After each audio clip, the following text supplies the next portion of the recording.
how many conversations. Well, My webcam isn't working. Okay, you keep talking. so They're all here to see you anyway. we're back again with another one. We're back again with another podcast. I don't think we have any plans today. I think did say something to you last week about gaming, but I didn't. I forgot what I was about to say last week, so I forgot all to it. Sorry. We should play last week's show now just to No, remind us. sorry, I do remember that's what it was. It was, I don't know if it's any name on this. It's, okay, so I will put this to an example. I bought a game recently called, Game Builder Tycoon. It's from Playway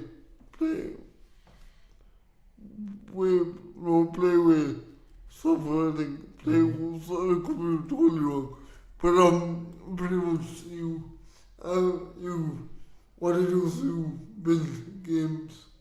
That's pretty much what I do. And get money for to build a business up to, like a AAA, company. But sorry, I'm going a long way around this. One my point is I think why games like this are so appealing is because money, just the rush of getting money in game, watching it build up. Yeah. I psychologically, I don't know what it's called, but I think it's fascinating. Okay. Really. Well, let's go back because I've just brought it up here on the ad. So it's what it looks like is it's an office sim. So you're running a game development company through their office. So it's a bit like The Sims, but way more specific. Yes. It's a bit like FA Manager, only for game development. You're managing numbers. You're managing statistics and that kind of thing. Now you're building games. Are the games playable that you build? No. Okay.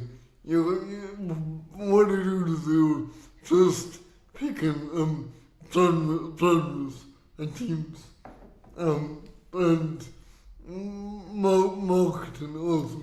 So when it comes to genres, you could pick an RPG with a fantasy setting or a war setting, something like XCOM, that kind of stuff. But that's all you do, and you were publishing that and waiting for the reviews to come in. Also, sorry, I forgot to say this. You got some amount of skills, points you have to put into each category. So let's take this art style and design, this sound design, all these elements, and it's depending on the different genre, will depend on what you put in to those points. So it's really kind of translation more than anything. Okay, so I had looked this out. So I think what you're talking about. So you're talking about the how satisfying it is to watch your resources grow within a game. Yeah. When do we do that with our bank accounts in the real world? I suppose we do a little bit. We all love payday. We all love when we get paid from our jobs. But I suppose the difference in the game, you know exactly what you're doing. Yeah, in real life, you sometimes don't actually sometimes know what they're doing. Sure, okay, and your specific the monetary value of specific actions is clear in a game in a way it isn't in. You know, when I do this, I get this much money. When I do that, I do that much money. For some jobs, that is kind of how it is, I assume. But So- okay. Sorry, why you brought this up? I'm not sorry, I'm not being super clear. Why I'm bringing this up is I'm interested to know psychology Yes. behind it. Which brought me to, I mean, the first thing I thought of when you said that is, well, we're talking about a system of reward within the game, and our nervous system has a reward-based functioning, which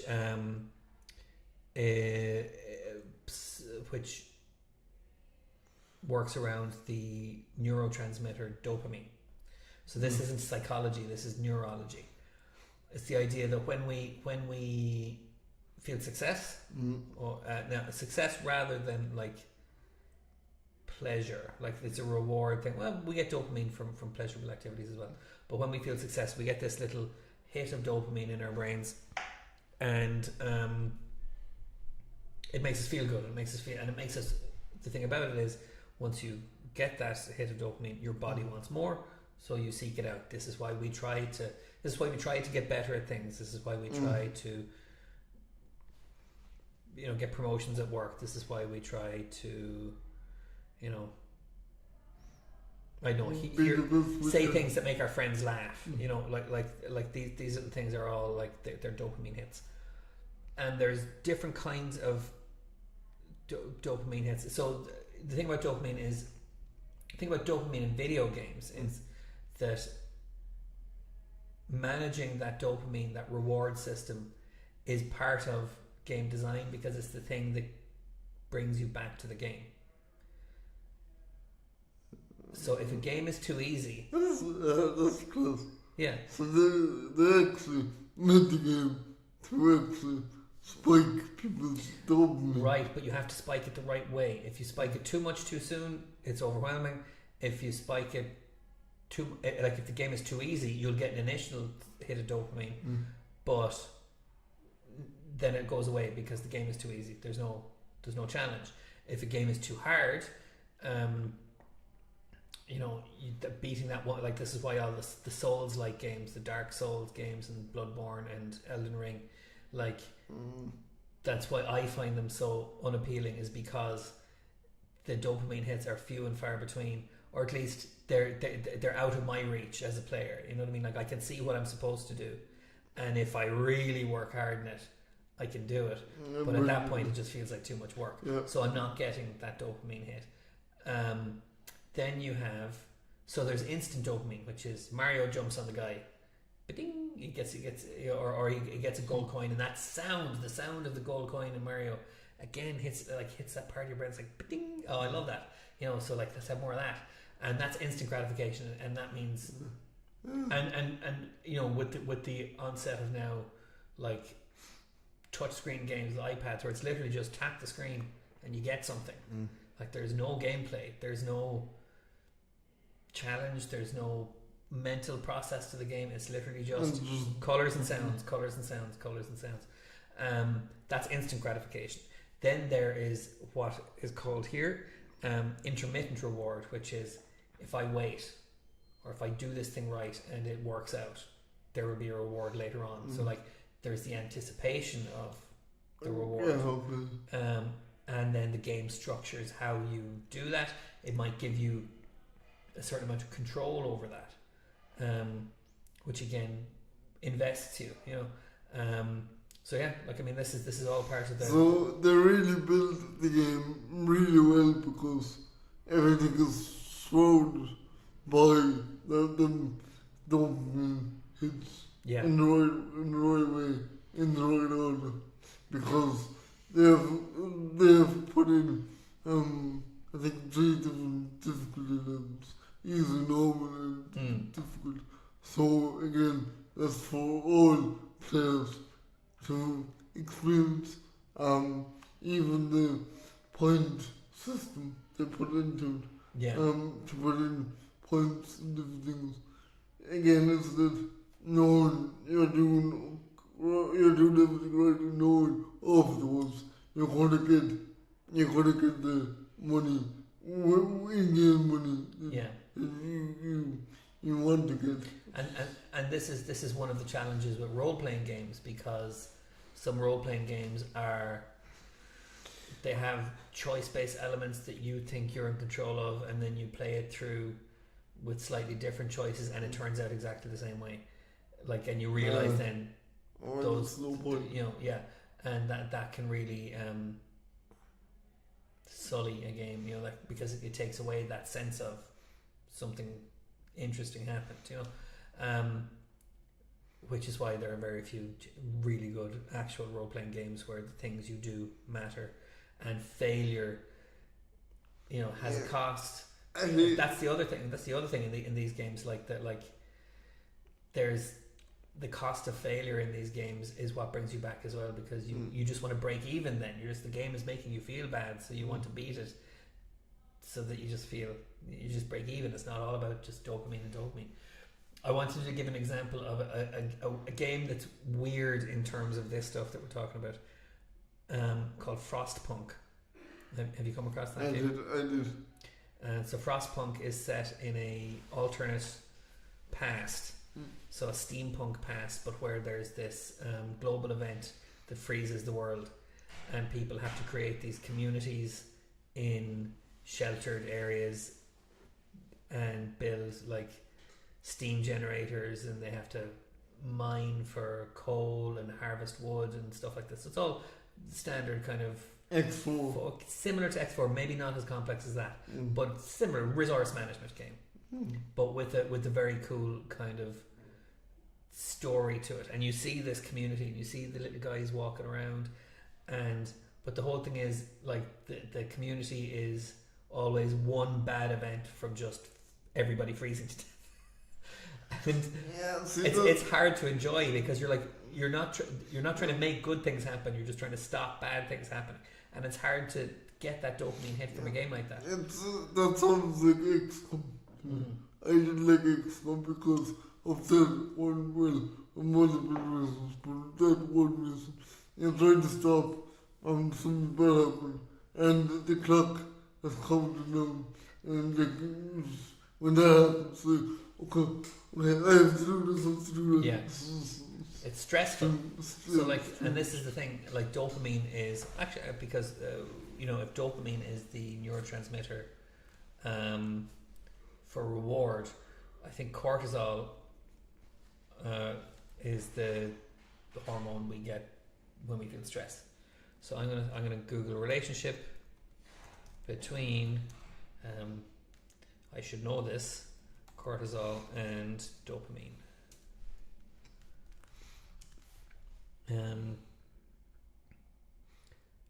They share a complex, often synergistic relationship, so they work together, particularly under stress, because high cortisol, so the more stress, can boost dopamine in the short term because it drives fight or flight behavior. So again, like I have to do something, like that's conversely, chronic high cortisol, so if you're stressed all the time, like if you have a very kind of stressful job or whatever, it can impair dopamine receptors and lead you to lose motivation and to become tired and maybe even depressed. So ask me tired. Yeah. I mean, not the best, but tired. But that's the thing, and this is why, the gaming kind of, we've talked about this, we talked about accessibility in gaming, and I always made the point that certain games are only for certain types of gamers, so there are certain games that are inaccessible to me because they're too hard, or because they don't I don't want to work as hard as I have to work to succeed at them, and they don't satisfy me, And to be honest, I couldn't understand what you meant, but now I do. It's like the old Assassin's Creed games. To run and grab a left, you need to hit, I think it was 4 different buttons to two actions. Yeah. Like with the new ones, all I have to do is press one button to do multiple actions. And they're so easy.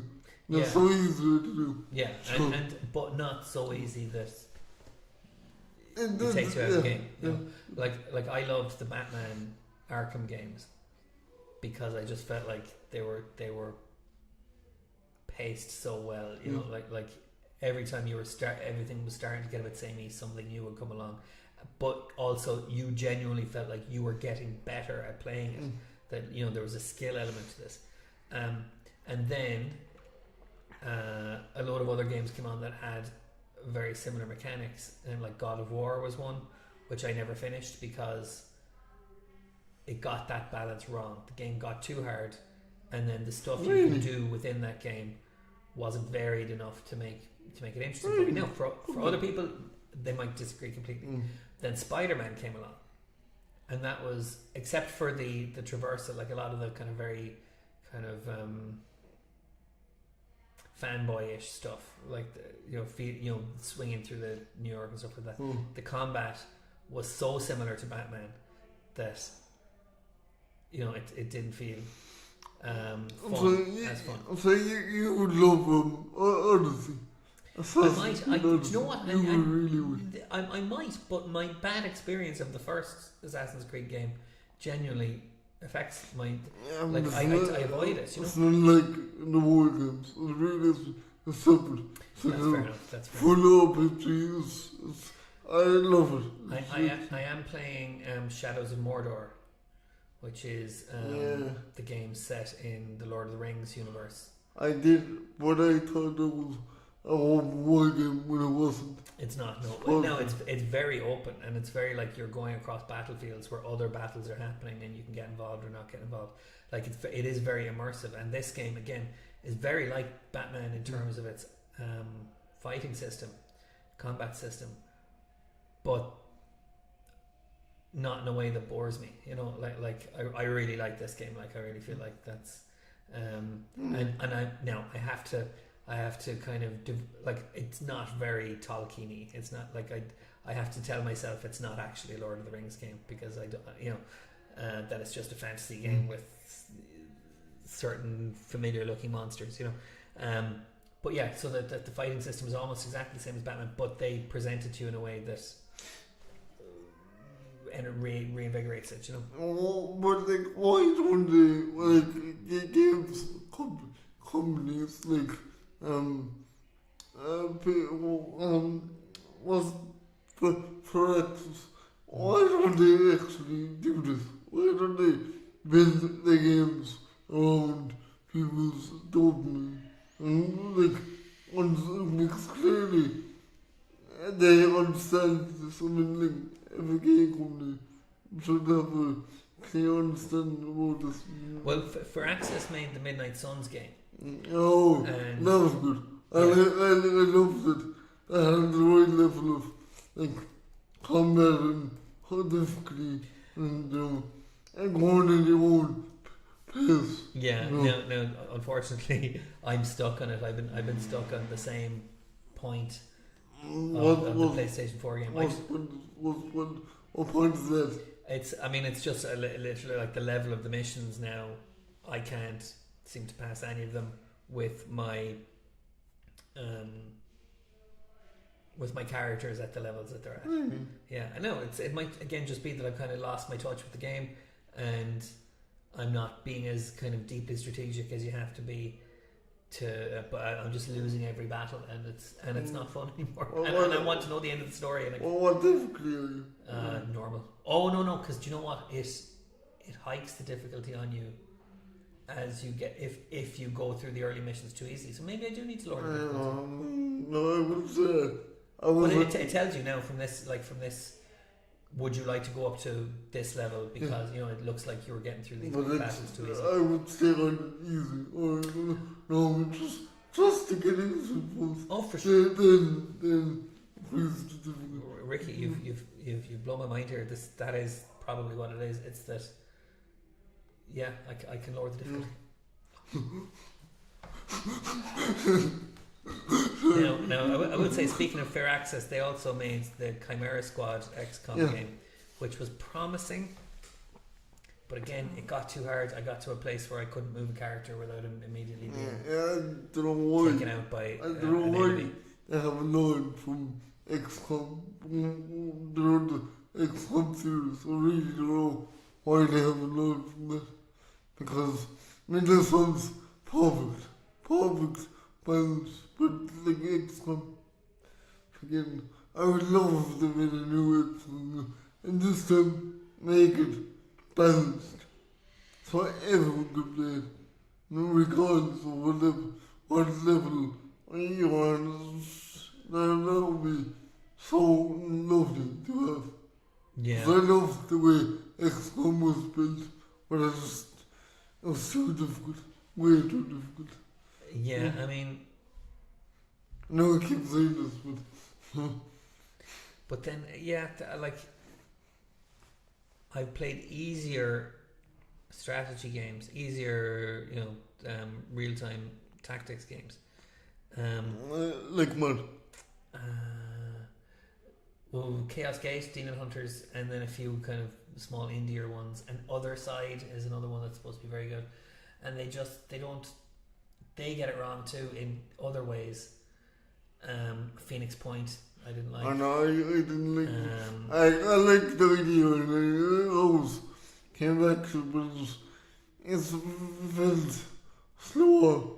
Even like the moving tiles was so slow. Like XCOM, you could move so many times, but like with Phoenix Point, not so much. And I think what makes XCOM great is you really feel like this is happening in a real environment. You know what I mean? Like, I love being able to go up into buildings and things like that. There's not many games have that. You know? I'm looking at it there. Did you ever play Civ? I played the version that's on Netflix games that you can play on your phone. So that's probably not the. It's apparently the full game. Civ 6, I think. I didn't like it. Why? Again, it was a pacing thing. I felt like I couldn't quite keep up with. Some things seemed to be taking too long, and some things were happening too fast, and I couldn't read the flow of the game. You know. For me, it was the medic response. You need to send so many there's some water. You have to send a person to a village and to get a piece of treaty with them. I didn't like all of that. And there was another issue with it as well. Oh yeah, that was it. It was the amenities. You need to build on a luxury item to make your people happy. And that's grand. But the more you grew out, you needed more amenities. And so if you didn't get them, the city would collapse slowly. I could never understand how it got more. It was a bit too complicated in a sense for me. Yeah. Again, and Phoenix Point had that as well, where you're trying to balance the world level stuff with the mission level stuff. I've just found out that Warhammer 40,000 Dawn of War, which is Dawn of War 2, was one of my favourite war games. It's like real-time tactics. And Dawn of War 3 was rubbish. Dawn of War 4 is coming out soon. It's this year. So that's not turn-based. So it's you're kind of moving characters. You can pause the game to issue orders, but you're moving characters through a real time. Yeah, I don't like that either. Like, I like time to think. Yeah. But not that much. I don't like to think that much. I have a good strategy, combat, tactical mind, but when I don't like to think that much, you know, if you get what I'm saying to you. Yeah. But when did you? I'm trying to think of whether this was Baldur's Gate or did you play any of the? Baldur's Gate I played and it's okay, but it's a bit tricky, to be honest. Did you play the Dragon Age games? No. Okay. No. They were interesting because they had a, you know, you could battle in real time or you could pause and issue orders, but you could also assign tactics to your characters. So you could say, well, if this happens, do this. If that happens, do that. If someone is attacking this character, do that. If someone's attacking that character, do this. And you can set up a whole load of preconditions that then once a battle starts, they start fighting before you do anything, or they'll defend themselves or cast whatever spells you want them to. I did play what's it called, yes, I do, and that's good. It's really good. I love it because again, combat is simple and it's turn based when you're in combat. And it's almost got a rock paper scissors kind of quality to it as well, doesn't it? Yeah. Fire, water. What's the other element? Earth. Earth. Yeah. Was that it? But anyway, what were we talking? So this was all about like the dopamine, the balance of games, and how they make us feel mastery. And I think I could be wrong with this one. The more simple the game is, the more definite it is, the more dopamine is let loose.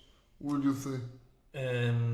Like game builder, tycoons. Yeah. Like basic. Yeah. No, I'm not going to suggest that like the developers are thinking specifically about dopamine release. They're just thinking about what makes a game good. And that's right, because that's what actually gets you to stay with the game. Yeah, but again, they're thinking purely in terms of game mechanics, not in terms of neurology. I would guess. But to turn things around a little bit, have you heard of the concept of gamification in real life? No. Which is harnessing that idea of dopamine hits to help you do boring or difficult things in your real life. So if you have to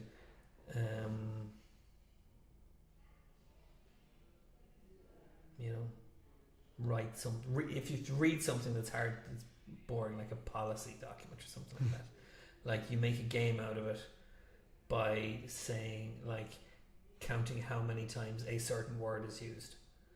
And so it's just, you just make a game out of something ridiculous to do with the policy, and then you end up reading the policy, you're reading it and you're looking for that one word that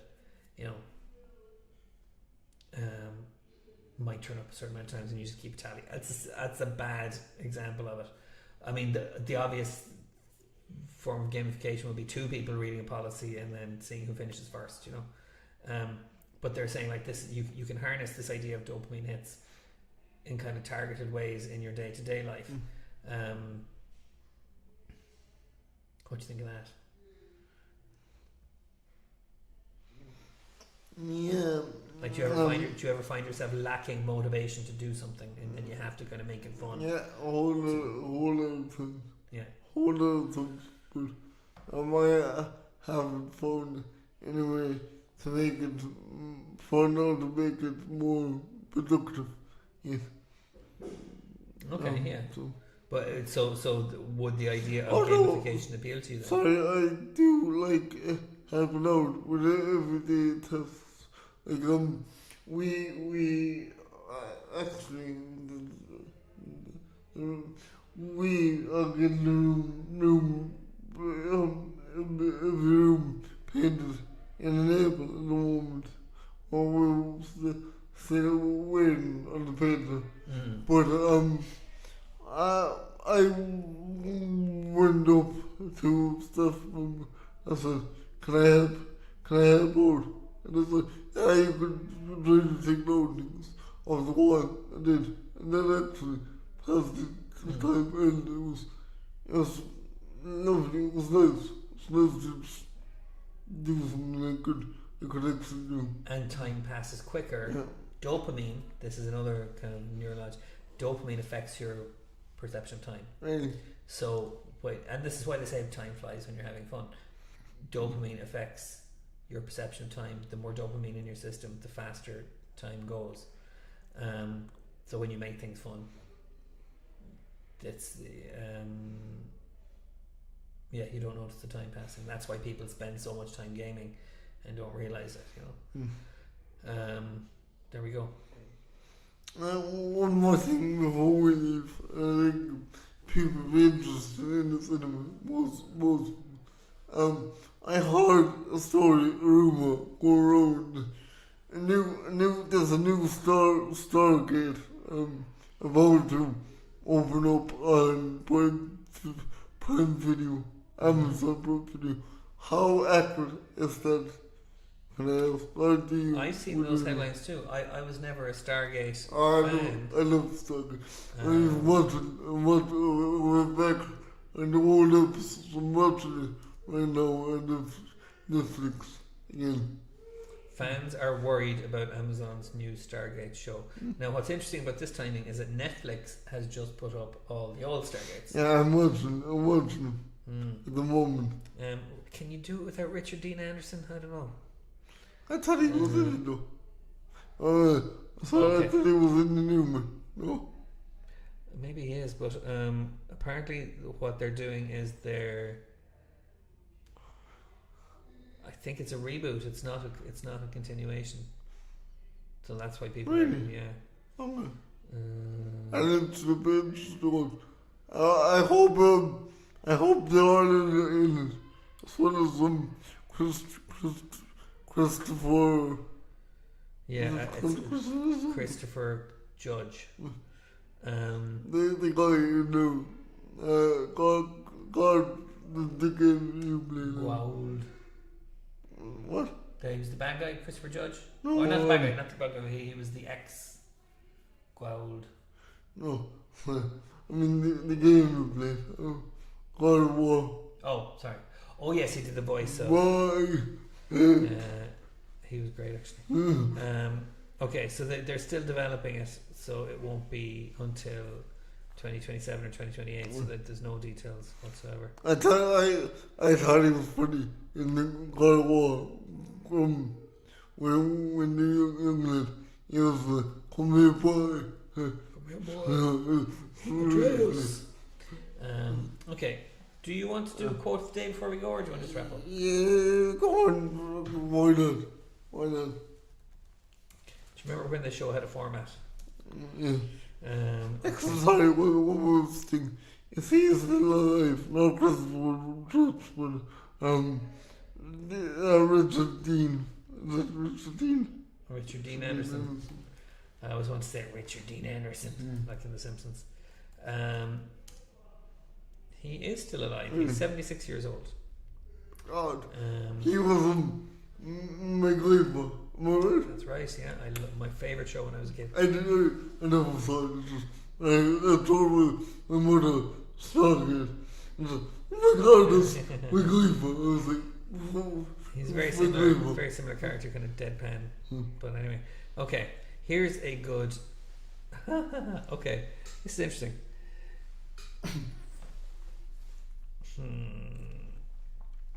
This kind of fits what we're talking about today, or I don't want to prompt you on it.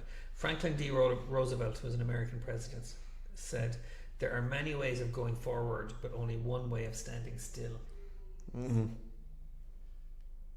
In my case, that's not the case. I didn't even think of that. Franklin D. Roosevelt. You're full of it.